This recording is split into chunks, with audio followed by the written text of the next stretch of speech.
The final step of the educator journey is writing the lesson plan itself.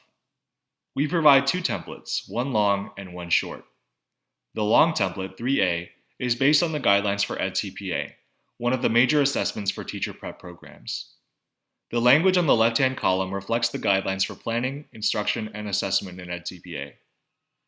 If you are new to lesson planning, this template may seem daunting at first, especially with the terms used here. However, the template itself follows the steps of backwards design we have already seen. After some identifying information, the first row is the objectives, which in this case are based on the Common Core state standards.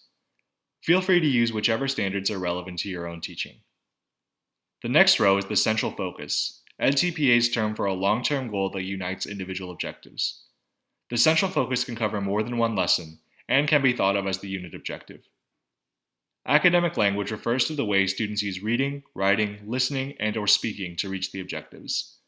Vocabulary terms for the lesson can go here. Diverse learner supports are the accommodations and modifications you make to support the learning of all students, from English language learners to students with special needs. The assessment section includes the formal and informal assessments, both formative and summative, which students will complete in class.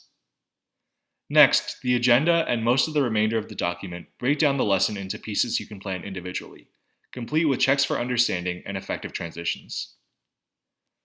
The agenda begins with an engage activity, or a hook, and ends with a closure, or the final summative assessment to check whether students have reached the objectives. Finally, the last four sections cover logistical concerns. In materials, keep track of the handouts and supplies you will need to prepare for the lesson. In technology, list the devices you will use to deliver the lesson. There's a space for sources to compile research you've done or to provide citations for an outside observer.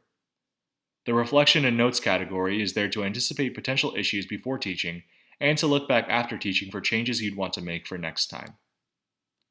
Again, this template may be more detailed than you need. If so, you can use the other template, 3B. This lesson plan one-pager omits the sections for academic language and diverse learner supports. It also limits the agenda to only the list of activities. In my own planning, I typically start with a longer lesson plan and then condense it to the one-pager. Feel free to use your own lesson plan format instead, and as always, shorten and reduce as needed. After completing the lesson plan, you also will have completed the educator journey. Our final video will apply the entire educator journey to a full sample lesson based on our chosen resource, Strange Fruit, performed by Andre.